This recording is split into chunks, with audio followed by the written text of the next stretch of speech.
This week on Coffin Fodder, get ready for some unhinged Nicolas Caging because we are talking color out of space. I am the devil, and I am here to do the devil's work. I like to dissect girls. This is God. We have such sights to show you. Look at me, Damien. It's all for you. When there's no more room in hell, the dead will walk here. I see dead red. Even in hell. Oh, yes. Oh, no tears, please. They're here.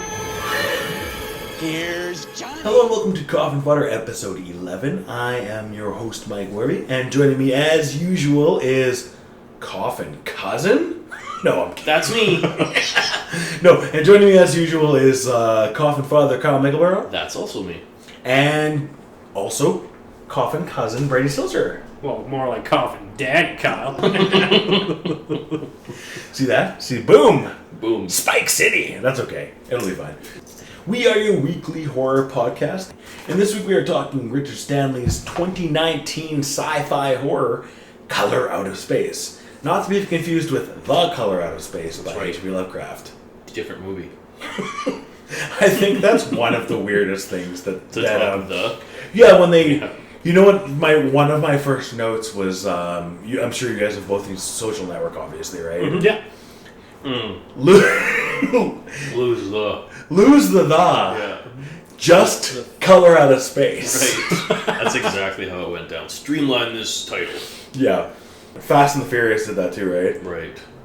Anyway, and Final Destination did it also. Yeah. They did? Yeah, their fourth one was just, was the Final Destination? Oh, okay. Stupid. Anyway, Dumb. I don't know why people are mixing and matching between the and I guess one focus tested better with such and such, or I guess. whatever stupid bullshit. Anyway, Color of Space. This is an H.P. Lovecraft adaptation. It's a film about an asteroid that kind of like hits on this nearby this farm. Nicolas Cage is in it, and he's going to be Nicolas Caging it up, obviously. Oh, he's nicking it. Nickelodeon. So yeah, we have sort of a POV character in the surveyor who is Ward. Ward is his name. Ward. Yeah, Ward is the POV character. Yeah. He's sort of like he is a hydrologist and a surveyor who's kind of just I guess they're going to be building a dam or demolishing a dam and then rebuilding it or something. Mm-hmm. It's not super spelled out. The mayor brings up It's when they're on the farm. Oh yeah, we're building something with a dam. They don't say if they're demolishing the old one. Right. I think it was supposed to be a new power of some kind, like they were going to build a hydro plant or something. Pretty normal movie at the start. Yeah, and Nicolas Cage even is dialing it back. He's being about as normal as Nicolas Cage can be. Yeah, he's putting on his good acting at the beginning. Yeah, his best work, some of it. Yeah, there are some interesting aspects of the characters, and I've read this story. Have you read it as well, Kyle? Absolutely, plenty of times. Listened to it plenty of times. I'm a huge Lovecraft fan. Yeah, me too. Yeah. Brady? I didn't realize this was... I love Lovecraft. I didn't realize this was a Lovecraft. Yeah, it is. That's why it's such it's a the weird color name. out of space. That's why it's got such a weird name. They dropped the. Yeah. It fucked him up. Yeah, Color Out of Space. I don't know. I'm trying to decide whether I'm going to leave the when I name right. it. I think it should be the color out of yeah, space. I think Color Out of Space is just a weird... It sounds dumb. Wait, I don't like that they cut the out. No. Because it's not... It's the color. Yeah, the Color Out of Space. It's like if you called it Call of Cthulhu instead of the Call of Cthulhu. Right.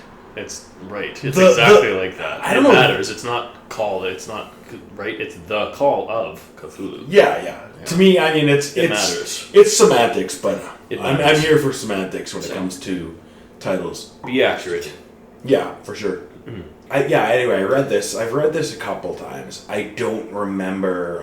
I know they made some changes. Obviously, they modernized it. I think that's the biggest thing. It's modernized. I don't know if much else was changed. There's a few things, and they add some stuff. And yeah, I don't remember if the daughter is into the occult. I think that's meant more to be a nod to Lovecraft in general. There's actually lots of nods to Lovecraft. Tons, yeah. I think, and like you said, the daughter being a cult, I believe, is just a nod to Lovecraft in general. Yeah, I don't think one of the kids in the book was really into the occult and all this. No, shit. it's like you said, it's definitely modernized, and they kind of turned it into a hybrid of like just your typical haunted house story. Like it kind of starts off like that, right? It's just a family settling into a new place, and that's kind of how it's set up at the beginning. Yeah, I think one of the biggest ones I noticed is that it's possible that his wife had been sick with something in the book, but in the movie she's had a double mastectomy. Right. And that mastectomies weren't things when Lovecraft wrote this in the 1800s. Yeah, I think she was... Or was it early? It's early 1900s, actually. It's both. I don't remember which this is specifically, but Lovecraft was early 19s or late 18s. Yeah. Okay, yeah. So it's both. He bridged the century there. Yeah, man. We're all bridging the century. That's right. What a great time it is. Bridge them centuries. Yeah. Yeah, so I mean, there's little changes, and I think as far as modernizing it, this is probably, in terms of Lovecraft adaptations, this is probably the best one. It's bar none the best Lovecraft adaptation. It seems to be very hard to adapt Lovecraft horror to the big screen because so much of his horror is about the unknown, right? About fear of the unknown or things outside of our realm.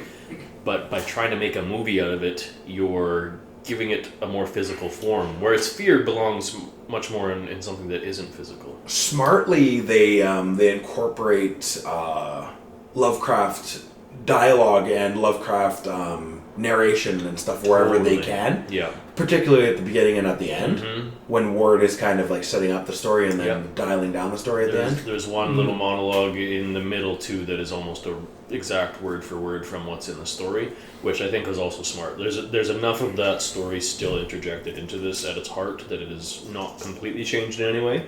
But like you said, the modernization and a few updates bring it into today's world makes it a little easier to digest. Particularly like Lovecraft is a very specific flavor. He's like very, and it's sort of like Lars von Trier last week. Either it works for you or it doesn't. Absolutely. Yeah, I think so too. Just the way it's set up, right? Not a lot of people are going to click with just being afraid of something they don't know. And that's what every H.P. Lovecraft story is about. It is. It's like the ancient gods, and one of them's in space. Well, and one of them's at the bottom of the ocean. Right. And one of them's in the mountains of Antarctica or whatever. Like they're all, it's his entire thing is the unknown is the bad guy. Right, and it's quite literally that in his stories, normal people are seeing beyond the veil of reality, and what they see on the other side is so mind-blowingly horrific that they lose their fucking minds. That's Lovecraft. The old joke I always say is at the end of a H.P. Lovecraft story, everybody's either dead or insane. Yeah, that's not a joke. That's it. That's all of them. Yeah, or both. Yeah, usually both. Yeah, or they're insane and then they kill themselves. Right. Like in Dagon, the guy who's insane and he jumps out the window at the end. Yep. Absolutely. Are you guys familiar with the movie Call Girl Cthulhu? It's based off of one of the books. It's not like a spoof movie. This isn't a porn? No, it's weird. It's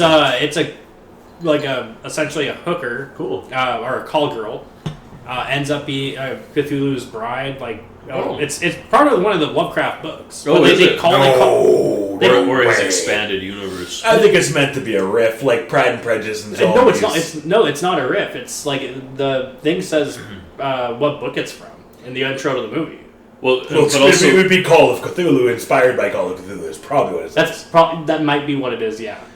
Because they credited him, but he didn't literally write. No, he didn't write it. No, they credited him. Yeah.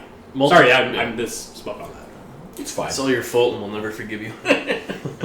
Cthulhu, come to me now. Yeah.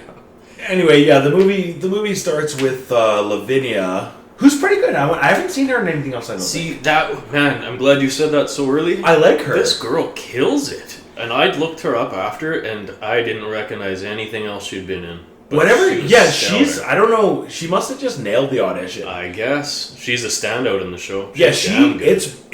If were it not for Nicolas Cage, this would be her movie. Oh, for sure. Oh yeah, it almost is. And even still, It is very. It feels like very much Lavinia's movie. Agreed. Like her story. Absolutely. Like if you didn't have Nicolas Cage there, caging it up. It is definitely. It almost comes from her perspective at times, even though it shouldn't. But she definitely is a show stealer. Yeah, she's good. She's quite good at it. She's in it more than the other two children. I'm sure they realized what they had at some point and were like, "Hey, give this fucking girl some screen time."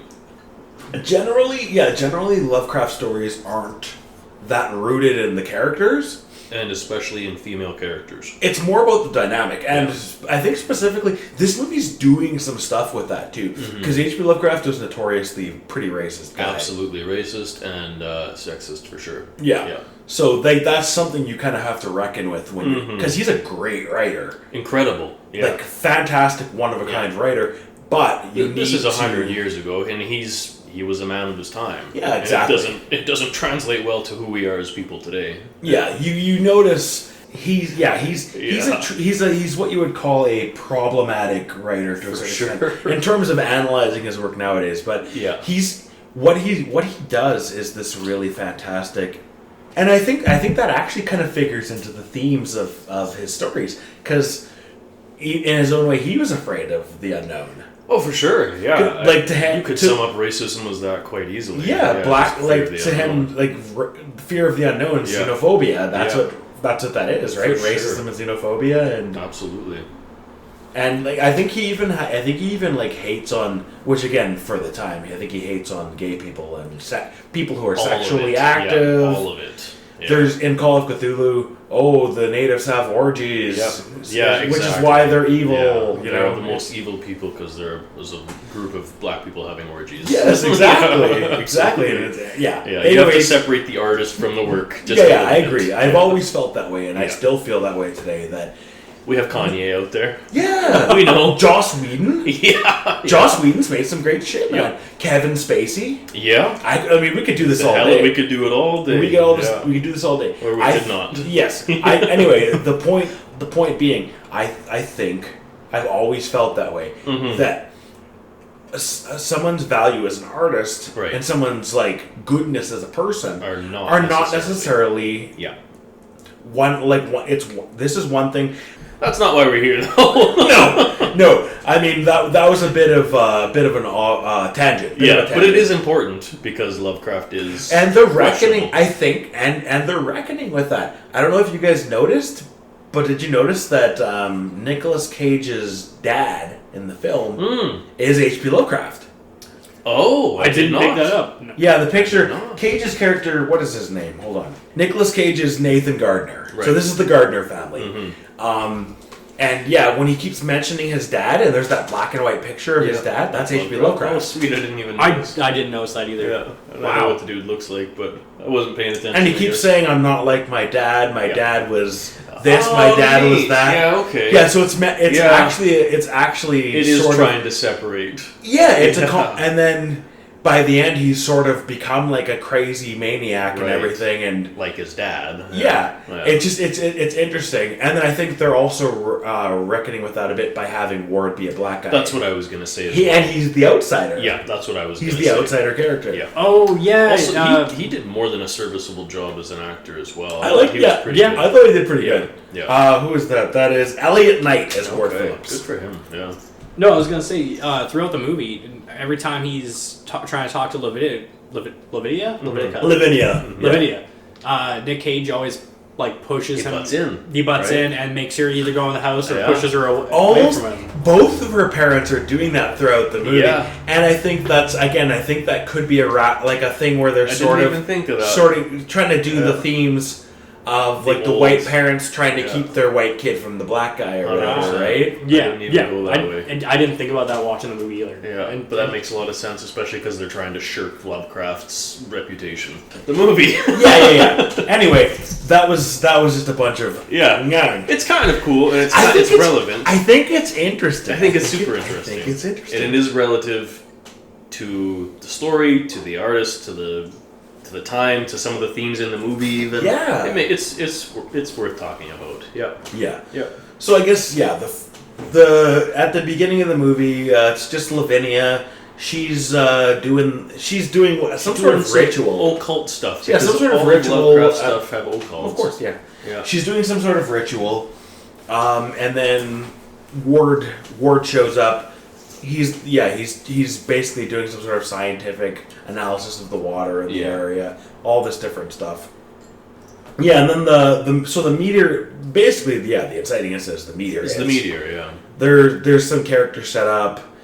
Nicolas Cage's Nathan is he's an alcoholic, and I think that's important. They play with that a little bit. They do. At the beginning, they're playing with, because what happens is the asteroid hits, and then it infects the ground, and then particularly the water. Yeah. And then they all continue to drink the water throughout the movie. Yeah. And then so it holds off for a couple of people. Mm-hmm. They're sort of doing the cabin fever thing for a little bit. A little bit, yeah. I was going to say before the meteor hits the survey guy, he's like already surveying the land, so I thought maybe the water is already contaminated, because you see them drinking the water quite a bit in the opening part of the movie. That's just to show that the water's good. It's the thing that comes. And it's also foreshadowing. Yeah. Yeah. This thing that was normal, like basically what you said. Yeah. Normal, basic, everyday thing, and then it becomes changed. Yeah. And very much like cabin fever, but they don't tease it out for quite as long as that movie does. Yeah. But it's interesting because it gets Nicolas Cage later, because earlier on in the movie he's drinking alcohol always. Yeah. He's a bourbon connoisseur. Yeah. It says that when he's through the interview. Because he doesn't drink as much water. That makes sense. Although his body's changing quite early on. Like, you do see the rash in his arms starting to change. Yeah, it's just he doesn't get it as early as everybody else, because he's drinking alcohol more. Yeah, and not as much water. So that's why he's one of the ones who lasts the longest. Right. Interesting. I didn't You really could think actually, of that. because I had seen the movie before, and I think I noted the cabin fever thing. Mm-hmm. You could actually see at the moment where every character gets infected, basically. With Lavinia, it's when she's drinking coffee the morning after or whatever, because obviously she made the coffee out of water. It does show each of them. Yeah, you can basically see where one by one they're sort of getting this alien DNA inside of them, and starting to become part of the thing-esque organism. The greater good. Which is definitely what this is. I mean... It is. I mean, the thing is pulling from Lovecraft. That's inspiration anyway. And actually, the thing is called The Thing from Outer Space, is the original, which was made in 1971, which is a nod to Lovecraft anyway. So these are all playing off of Lovecraft. And I mean, The Thing is my favorite movie. I think I've said it on record on this show already. I love it. And it's coming up, don't you worry. Someday.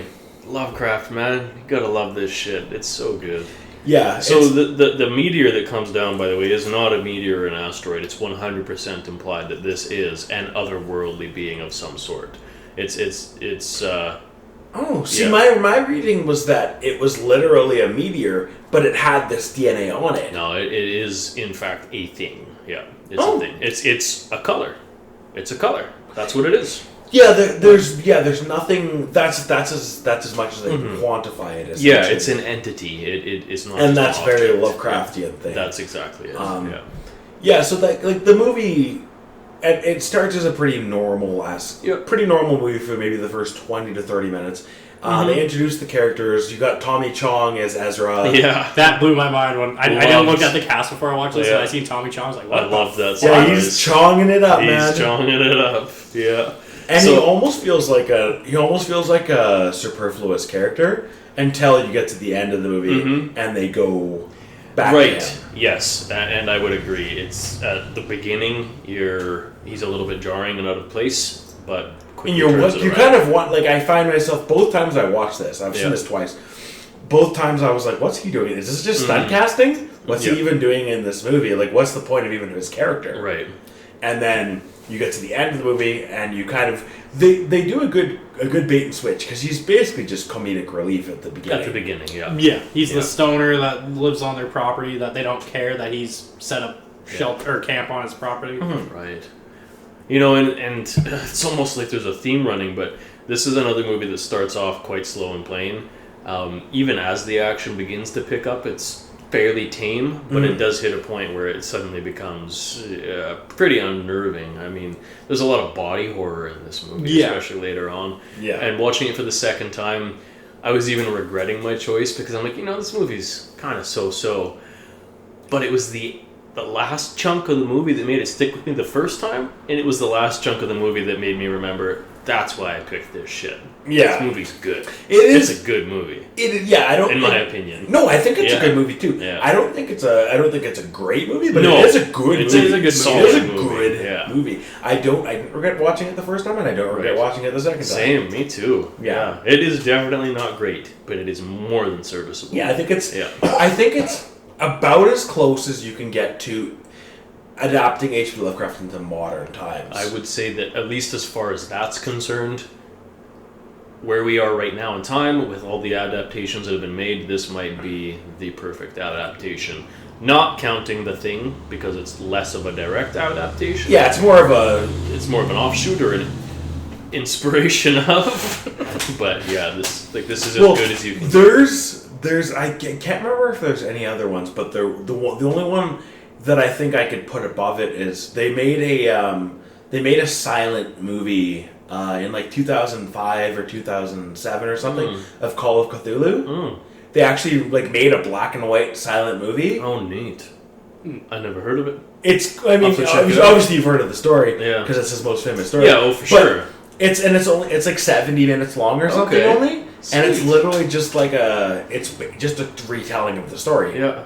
But they kind of set it during the time he wrote it. Oh yeah. So this is what the movie would be of when he wrote the story, and it's cool. Okay, I see it. It's cool. Yeah, like this was the technology that existed when he wrote the story. Right. So they're telling it at that time. Yeah, they're telling it with that technology. It's a cool movie. Check that out. Yeah, worth a watch. Like a good 70, 75 minute. Hell yeah. Something cool to watch. Nice. But yeah, as far as like what they're doing with this, where they bring it into modern times, especially that, because H.P. Lovecraft is such a hard. His work is very hard to adapt. It's very much like what it is in the book.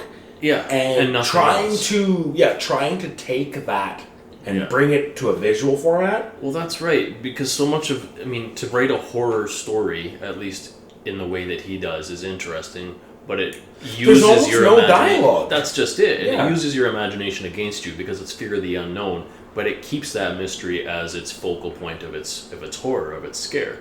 And so when you're reading that and you're trying to put some of these things that he's describing into your brain to wrap your head around it, you're met with a similar difficulty of how do I imagine something in my head that I'm reading on paper that doesn't exist and I have no way of quantifying to myself. Particularly movies and television, and so much of it is dialogue. And there's so little and imagery. There's so and you can do imagery in both, but you like so much of a movie is dialogue. Yeah. And so much of a TV show is dialogue between characters, right? Yeah. And his books his stories have almost no dialogue. Yeah, and that's where some of the best dialogue in this movie is actually just a direct rip of the writing in the books, and that is usually just told by the narrator or by the author. It's not dialogue, right? So I think you're exactly right. As far as I think that's what makes this movie so interesting, is because somebody found a way to do it. Right. And he wrote it as well. Richard Stanley, who directed the film. He wrote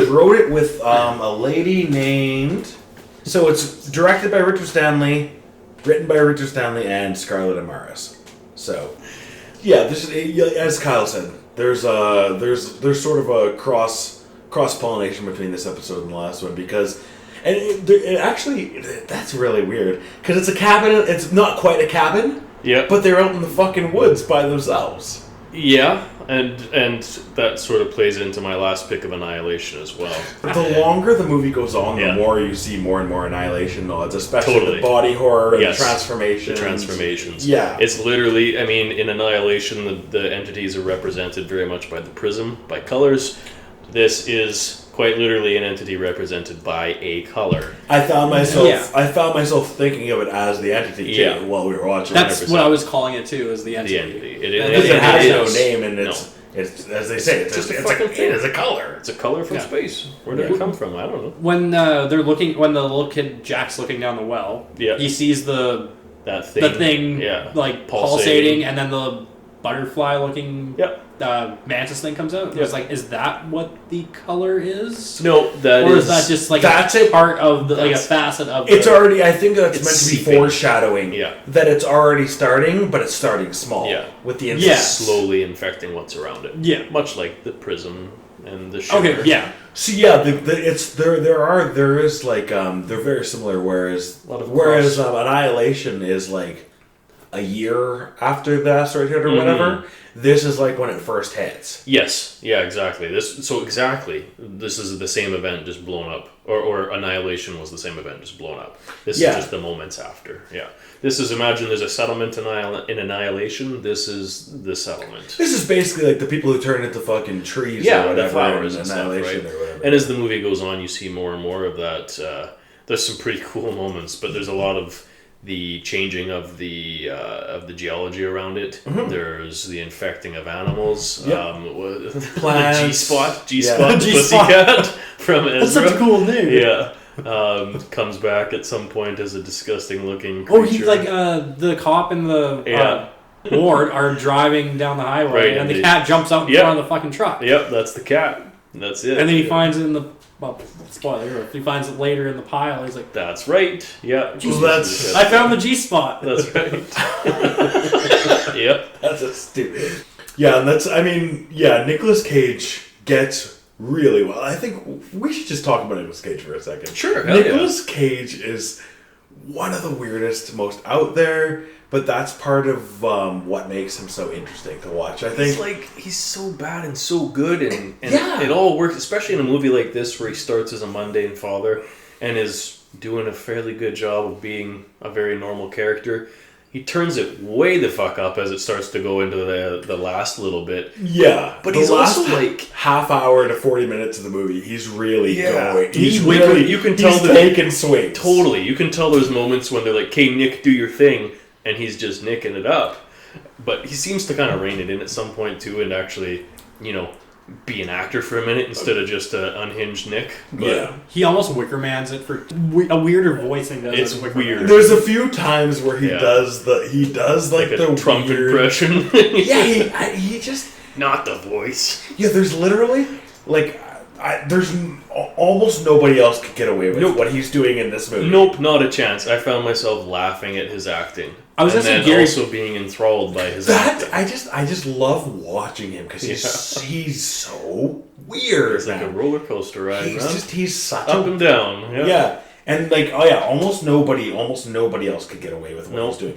Anybody else, you'd be making fun of it. And you can still make fun of it to a certain extent. There's like a 20-minute span where you can 100% just laugh at this whole movie. But it's because it's Nicolas Cage, it works. Kind of. Yeah. Because you kind of if you were unfamiliar, if you had literally never seen a Nicolas Cage movie before, you'd be like, what the fuck is this guy doing? Right. Well, I mean, he's an actor who so many times seems to be completely out of his mind, playing a character who seems to be completely out of his mind. So it just works, thankfully. Even with characters who are not crazy. Yeah. I think the first example that comes to mind for me is Con Air. Yep. Yeah. He has that is basically a normal character in a normal movie, but he still has lines where he's like, "Well, hoorah!" for the sounds of fucking silence. Right. And you're like, what the fuck? What the fuck was that? And that's all over some of the moments of this movie. Yeah, what was that delivery, man? It's so weird. Then, since we're talking about Mr. Nick, the movie Pig, fuck is that a good movie? And he nails it in that. The guy can act. Oh, big time. There's no question about it. What the fuck is the rest of the stuff he does? That was impressive performances. No, that was payoff. That was paying off the bills. That's it. Yeah. He needed that one. He notoriously went bankrupt. Oh, okay. Yeah. But I mean, the guy will take anything that comes his way. Just sometimes he gets some good stuff coming his way. Before he went bankrupt, his output was more. He was an A-list celeb. But then he went bankrupt, and he had to just take everything. He could. Yeah. He took everything that he could get. And The Unbearable Weight of Being Nick Cage. I think is that the name of the movie. The Unbearable Weight of Massive Talent. That's right. Yeah. Yeah, that was so good. I haven't seen it, but it's good. I like Pedro Pascal Yeah, also. Obviously. it works. It's such a good movie. You guys have seen the Ghost Rider movies, right? Yep. Terrible. I guess I'm a lot younger than you guys, and I've seen those in theaters. And I love them. If you were a young you man, would have been younger. You were a young man. I guess a lot of my movie picks tie into me being young. Yeah, I guess that makes fuck, sense. We need to talk about what the fuck happens in this movie. Oh my god, yeah, okay. Holy shit. So, Alright. go for it. Yeah, so, anyway, an asteroid hit. Yeah, no, we've kind of covered that, yeah. No, I'm It kidding. seeps into the water table. I'm kidding. But yeah, first, who's the first to go out of the family? Sam. Jack. The dog You're right, the Sam dog. goes. Yeah. Sammy gets it. Jack starts losing his little mind. Jack is next again, which is so weird. That is he starts to get taken by the entity or whatever. That's right. While they're plowing, while the parents are dead. That's right, yeah, because... That's so funny. Are they plowing or sleeping? Yeah. Yeah, because he's yelling mom and dad, and then he Screaming, walks 'cause- outside and hears the dog freaking out and he goes to the well. Yeah. And they keep hearing him, but they're like, yeah, shut up. Yeah, shut up. Mom and dad are about to... We only get one night a week. Yes. God damn it.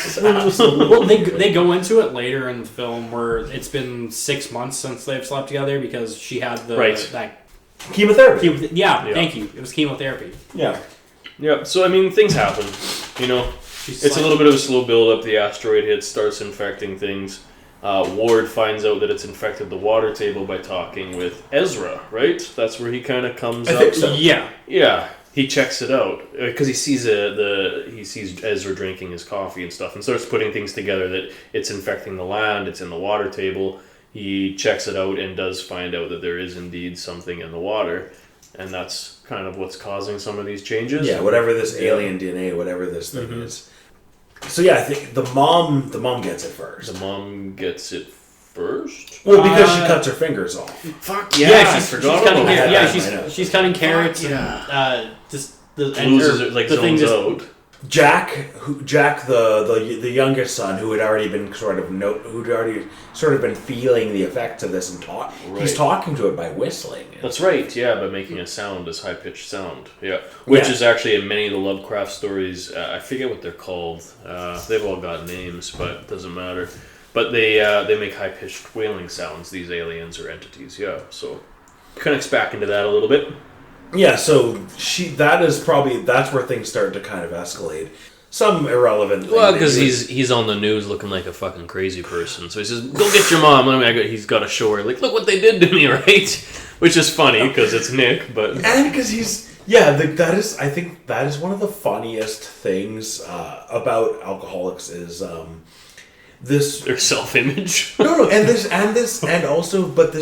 idea of dressing it up, like nobody has 400 bottles of wine in the basement. Right. Because they're some sort of gourmet connoisseur. Right. No, they're alcoholics. No, bro, you're just... And it's the first time when Jack starts getting sick from this thing.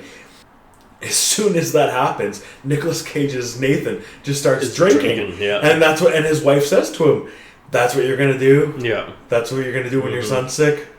Yep. And that's how, the more the movie goes on, the more he continues to self-medicate with alcohol. Mm-hmm. Yeah. Mm-hmm. But he's dressing it up. Right. And that's a classic alcoholic thing, right? Yeah. The bait and switch. Yeah. Yeah. But yeah, she cuts her fingers off, and that separates them for a bit, because that leads Nathan into... has to take Teresa to the hospital. That's right. And then it's just the kids left alone with the farm and the thing in the well. And the alpacas. Yes! The alpacas. Oh my god, the fucking alpacas. See, again, that's definitely something that wasn't in the story. That's a Nicolas Cage. Yeah. Let's let him be weird. That's right. I have a bunch of pet alpacas at home. I want them to be in the film. It's so... These are my alpacas. Mm-hmm. It's so weird. I think they probably just were like, what's a weird animal that we can... Yeah, and be an alpaca farmer. Get him to be raising... Make him drink alpaca milk. They're leaning into Nick. They know who they cast. Yeah, that's their star. That's so once they're giving him more to do. Yeah. Because it's Nicolas Cage. Absolutely. And even when he's taking his wife to the hospital because she cut her fucking fingers off, he's like, and make sure those alpacas get put away by 10 p.m. Yeah. What made me laugh was when she's cutting carrots. her fingers are like curled like a normal person would cut carrots. Color of out of space make her put her fingers out. And it's implied that partly Jack distracted her while she was doing this intricate activity. Well, she was also... He wasn't in the room when she... No, she was out of it. She was already out of it. He wasn't in the room. He came into the room because Nathan tells her to come. Yeah, because you can see her looking off into the distance and then cutting, but she doesn't cut her fingers off until he interrupts her. Right. Yeah. Okay, I must have missed that because I looked like he keeps saying Mom, and then he gets close to her and he's like Mom, and then she's like what? And cuts her fingers off. Ready. And then she's like, dinner's ready. Yeah. The little nubs move too. Dinner's ready. But it's kind of when the parents leave that everything kicks off and it turns into the next set of the movie, I guess, right? Yeah. Where things are really starting to go off the rails and the kids are starting to encounter all this weird shit. Benny thinks that it's haunted because of the Levitica? Yeah, Lavinia. This movie has some weird names. Yeah. Well, because they're taken from the book. Yeah. Lavinia is not a name you would hear anymore. They're 1900s names, early 19s. Yeah. You were Benny. That's right. Benny's a 1900s name. I'm Benny. Yeah. But we should get rolling on to something to do with this movie. Holy cow, yeah. But it hurdles towards the end, which is where it starts getting cool, right? All these things are starting to happen. All these changes are happening. I can't remember the exact. Probably the most important part is that Teresa merges with Jack. Yeah, there's other things, but they have the alpacas merge before Teresa and Jack. Mm-hmm. Yeah, we don't see what they turned into. We know a lot of it is implied. Yeah.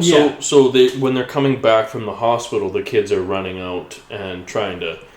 I forget exactly what's happening, but they're running away from something. Yeah. And the thing comes out of the well, and it's going to hurtle towards Jack and like shock it. It looks like colored lightning, and the mom gets in the way and stops it, and that color, that entity fuses them together, right? So that's how that happens. Yeah, it fuses them together, and then things are kicking up from there. But they're the first two members of the family who become irreparably, irreversibly. That's when it's changed. There's no turning back. Yeah.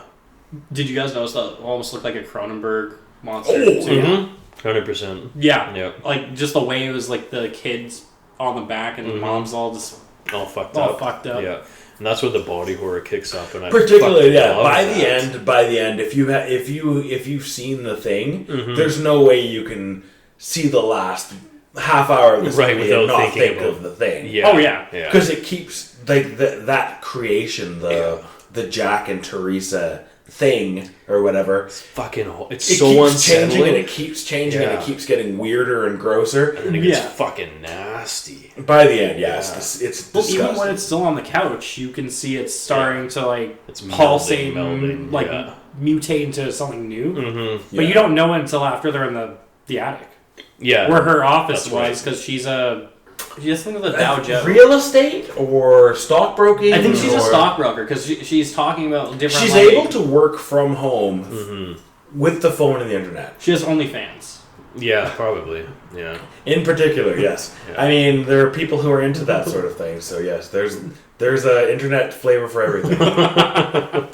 Mom merges with son in hot. Stepson. Of course, it has to be. Yeah. Yeah, so I mean that's where things start to spike up. She merges with Jack.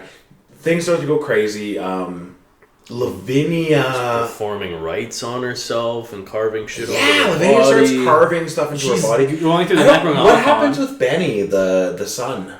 He gets absorbed. No, but before that, he's doing something weird's happening with him. While something's happening with Lavinia. Yeah, I don't fucking remember. I actually don't remember. I can't remember. He's the least interesting. He smokes weed with Tommy Chong. That's all his character's known for. And to talk about Tommy Chong as Ezra, one of my favorite moments in this movie is when Ward goes back to tell Tommy Chong, Ezra, about the water being infected, and he finds them all fucked up. Yeah. Is it Ward? It is Ward that finds them, right? Yeah. And he's talking about the thing from outer space and the color. It's just a color, but it burns. It sucks and it burns. It sucks the life out of everything. I think my read of that is that because he's into psychedelics, he catches it first. Mm-hmm. Yeah, and even like it's neat that it almost opens on his forehead, like the third eye thing, right? Mm-hmm. As he's turning into the color. That little monologue there that comes off so cool is directly ripped from the story, which is really cool. It's one of my favorite parts. Yeah. In the book, is there a stoner-esque character, or is that just the movie? I don't remember there being a squatter. I think there is an Ezra Miller, but there he's not as a squatter, but similar. I think. But his name they is just Ezra found Miller. a way to. Oh god, that Flash movie sucked. Oh no, I'm wrong. I'm confusing the actor, but his name's Ezra. Yeah. Yeah, so I guess it spikes up from there. Probably the next most important thing is the well take. Oh no, I guess Nicolas Cage goes out and kills the alpacas. He has to go kill the alpacas because he goes to check on the alpacas, and they've mutated into some creature where all the alpacas are one thing. Mm-hmm. The dog disappeared, and we don't actually find out what happened. He's in the well. He's in the well. Oh, okay. The dog's the first one to get taken by the color. Yeah, and he's in the well, and that's where Benny goes. And Benny goes out. Yeah, Benny goes there later. Yeah. And he hears the dog barking, and then he goes into it. So yeah, Nicolas Cage loses his fucking shit. Nicks out on his alpacas. Yeah. Screaming like a maniac and blowing and shooting that shotgun as many times as he can, or rifle, all or of whatever. those. It was a double barrel shotgun, and he only had like 6 shells in his pocket. And there's like 8 heads. Yeah, he made it work. Yeah, he doesn't need math. Also, when he shoots the one and the blood sprays and the head explodes, it's all in his mouth. He's like, I just like doing this. Yeah. He reloads. He's like, more. But then he has to go back inside, and he's gonna do it to his wife and son. Yeah, the thing is, he's going to do it. Yeah. But then I think that's actually an interesting scene, because you really think he's going. 100%. They dial it up like, okay, that's it. And then he changes, and he's like starts kissing her. Yeah, which is fucking disgusting. Oh my god, that's nasty. Kisses her, locks her up, feeds her the people, and then that come. Makes his daughter go to get eaten by her. Well, that's the scene. Meanwhile, while he's making out with his wife's child, slimy. Yeah. Outside, Lavinia and Benny are trying to figure out what they should do, and they're talking about possibly trying to run, get away. Yeah. And then Benny hears Sammy barking and whining, mm-hmm. and he goes to the well to try and save him. Mm-hmm. And then he gets absorbed. Right, and then he's gonzo. Yeah, so at that point, it's just it's basically just Nathan and Lavinia. Yeah, and it just kind of goes off. The only people who haven't been absorbed at that point. Yeah. It goes very psychedelic for a moment. Yeah, there is a lot of. This feels like I feel like you could listen to Pink Floyd. I was watching this with my girlfriend Becca, and it's right about, say, the 60-minute mark where I took a little puff of something. Yeah. As we got towards the end, she laughed. She's like, "Is that why you got high, to watch the end play out?" I was like, "Yeah, just a little bit." Yep. Hey man, it's legal. That's right. It's legal. I can talk about whatever I want. Yep. Yeah. But it's pretty cool. Yeah. Yeah, it gets. And the thing comes out of the well, right? It's triptastic. Yeah, it's triptastic. The thing comes out of the well. The colors are flashing, and then it's gone. And everything else in the sun is in tune, and the sun is eclipsed by the moon. That's right. Sorry, that's some Pink Floyd. That was Linkin Park. There's a song. Those that know, those that don't, won't. For fuck's sake. Yeah, so Benny's absorbed. So we got, basically it becomes the characters that you've been paying attention to the most of the entire movie anyway. Mm-hmm. Lavinia and Nathan. Yeah. So Nathan, right after Benny gets taken, Nathan grabs Lavinia and takes her upstairs and says, "We're gonna be a family." That's right, yeah, just like that. Yeah. He's taking some. He's hamming it up. Yeah, he's taking some wild swings. Yeah. So he's like, he basically tries to force her to take care of the wife/son Yeah. thing. I I think he was gonna feed her to the mom, 100%. It doesn't matter. Honestly, it's impossible to say because his character is so unhinged at that point, and then he goes back downstairs and he's talking to his family. That's right. There's nobody there, and like that's when the sheriff and the ward and the sheriff show up, and they're like, "Where's Lavinia?" And he's like, "She's here. Where's your wife? She's right here with me. Right here." Ward also sees that too after, like, before the because final event happens. Yeah, at the very end, you can see that they're all in. Yeah, when the color is, I think, going through him or something. Yeah, absolutely. Yeah. I didn't know if it was going on. I don't know if it's that deep at that point. It's just the colors in them. It's impossible to. What I thought was, like, it was trying to do what Annihilation did, was try to, like, grow as, like, an alien thing, but then it goes boom, and then that's the part disappears. where it sucks and it burns, right? It's sucking the life out of them, and then it disappears. Yeah, it's got what its fill needed to be, or it got filled up and left, just like any good entity from outer space.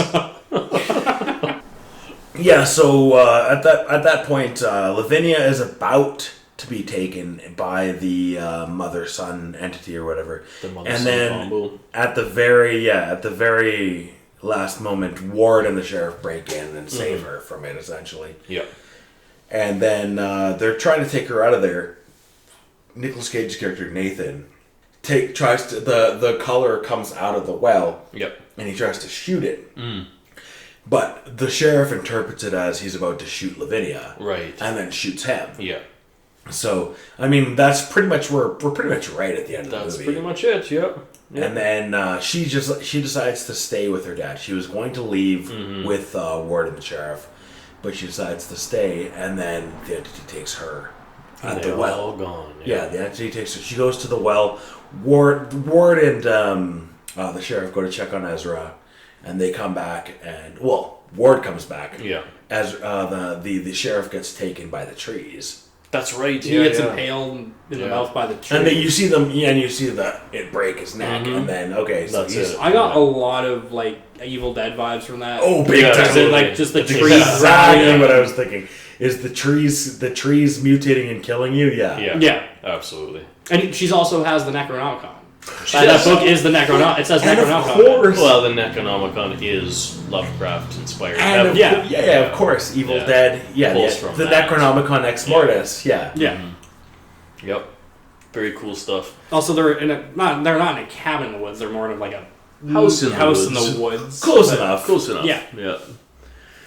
Yeah, so by the end, Ward is the only character left. Yeah, that's it. Smoking a cigarette, doing some monologuing. Yeah, because and I'm pretty sure that's exactly how the book ends. It's a novella. It's like 60 pages or something. Enough. Leave us whatever you want to call it. Oh, you listeners out there, quit bugging us. The one thing I do like about the ending is because he talks about not drinking the water, and he flicks his cigarette into the water. That's literally that is the monologue. That is the end of the story. That monologue is the end of the story. Yeah. No matter how much water they put here, I'll never drink it. Yeah. And they just Monster Energy and He says something else about they couldn't bury it under enough water or something like that, right? Like just bury this fucking place. Yeah. So cool. that basically wraps it up. It is Lovecraft through and through. Mm-hmm. If you like it, read some Lovecraft. If you don't, honestly, yeah. If you don't, then don't bother. Not for you. It's more or less that. Yeah. It was crafted with love. In any case, and HP. Yes. All right. Well, that takes us barbecue soft and crafted. Oh yeah. So I'm bouncing it to you now. Okay. All right. Well, that takes us to the end of our conversation about Color Out of Space, or as I like to call it, The Color Out of Space. All right, well, let's bounce it to Kyle first for final thoughts, because this is Kyle's pick. Kyle pick. Good movie, not great movie, as we said. It stuck with me because I had such low expectations, which is what you'll probably find is a theme with many of my movies. I go in pretty blind, and I'm usually surprised that way. And I think this was that. I didn't expect much out of it, especially seeing Nick Cage as the top billed guy. I had very low expectations, so to find something that I love, a Lovecraft story, done such wonderful justice, I was happily surprised. And it ties in so well with Annihilation, that we talked about very recently. I'm a fan. I'll give it 6 slimy wife creature kisses out of 1 alpaca shooting. Chef's kiss. Immaculate. Brady, how are we feeling? First time watching it, I thought it was slow burning, but I did enjoy it. Nick Cage. I love me some Nick Cage. Ghost Rider is a phenomenal movie. Yep. Don't agree with me because you said it was a terrible movie. It's something. I can see where it picked out from a lot of elements from other movies and the Lovecraft stuff, but I enjoyed watching it. Yeah, are you a Lovecraft guy? Like, do you know much about I him? know a little bit. I read a little bit in high school just because. Right. So as a guy with really his edgy. influence is vast. Yeah, regardless of I know it's like the metal stuff and the even a lot of comics I read. Silent Hill. Yeah. So I've often wondered if I just like this because I just like Lovecraft, but your thoughts on it were that it was okay, it was good? It was good. Yeah. No, it was enjoyable. I've seen better Nick sure. Cage horror movies, but for a movie itself, I enjoyed it. The cast weren't bad. They weren't annoying. No, even the worst ones I didn't think were. Also, a lot of the characters don't talk a lot. Benny barely talks. Jack doesn't really talk a lot. Therese doesn't talk. Good. It's Levitica and Nick. Yeah. Benny and Jack are barely characters. They're just... Well, so they're the first 2 to die. Mm-hmm. But no, I'll give it 4 flaming Ghost Rider skulls out of 7. Yes. Incredible. Yes. Mr. Mike. For my part, I enjoyed it the first time. I may have enjoyed it even a little better the second time. Yeah. I watched it because it was very well reviewed. Mm-hmm. It was, wasn't it? Yeah, I put it on my list. I think it had like an 80-ish % on Rotten Tomatoes. So, and then obviously I'm a Lovecraft guy. Mm-hmm. I've read all of his stories. I have the complete works of H.P. Lovecraft, so I've read everything he's ever written, basically. I think 80 is solid for this. And 80% something. Oh, 80! Is like, I thought I was like 80 minutes. No, 80%, we're not 80 minutes, are we? 80% is solid for something like this. Yeah, it's a good... and that's sort of how I end my rating in the end, is I ended up around a 3.5. I think 3.5 that's stars so fair. out of 5. Yeah. It's a good movie. It's not a movie that I regret watching once, and it's not a movie I regret watching twice. It's a very solid sci-fi horror. Yeah. And especially if you're into like weird Lovecraft. Fuck yeah. Transformations and body horror and the unknown and all that stuff. So yeah, cool movie. Well worth watching. But now it's time to bounce it to Mr. Brady Silver here. Shoot. Stay alive. No, we're watching Critters. Critters. So next pick is Critters. I am a Critters virgin. Oh, so wow! It's Mike's first time. This will be my first time. This was one of like my probably OG horror movies as a very young lad. Mine as well. As long as the critters don't crawl up my asshole and get me to the hospital, I think I'll be alright. There's one you might want to crawl up your asshole. We'll talk about that. I know this is a staple of horror. It is. So I'm actually looking forward to experiencing it. Yeah. I haven't watched it since I was a kid. I watched it yesterday. Gnarly. Not because I wanted to pick it, but I just want to watch it. I'm really looking forward to this one because it's like a legendary horror film. I've never seen it. So, and without spoiling much, the first one is the only horror one in the franchise. The rest of them get more silly, just like like Gremlins, like Chucky, like Freddy. Like all they lean into the stupid. First one's dope as it keeps going. Yeah, and we'll talk about it. Nifty. Next time. All right. Well, until then, we will see you in 7 days. And until then, keep your eyes open. And we're out.